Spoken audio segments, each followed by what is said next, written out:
nuko mubizi igihugu kibanyi cha Tanzania cyarabuze umukuru w'igihugu yarakirongoye.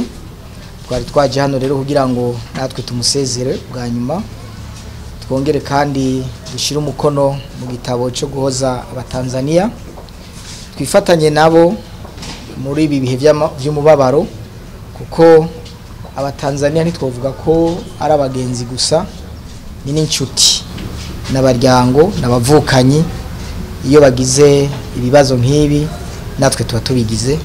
Twashitse hano rero kugira ngo twifatanye nabo, nakari ngo inshuti nziza uyibonera mu bihe by'umubabaro.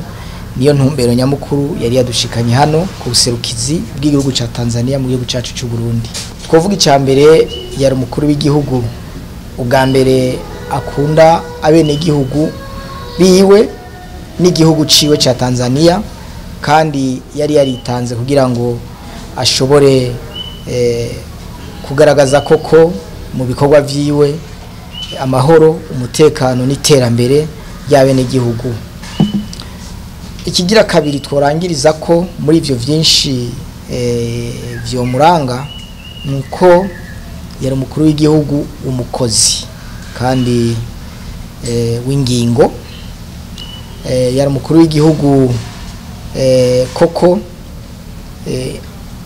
akorera igihugu ciwe, akorera bene igihugu biwe, kandi akora no kugira ngo umugabane wa Afrika nawe ushobore gutera imbere mu majambo yiwe, mu ntumbero yiwe, mu mbono yiwe niyerekwa ryiwe.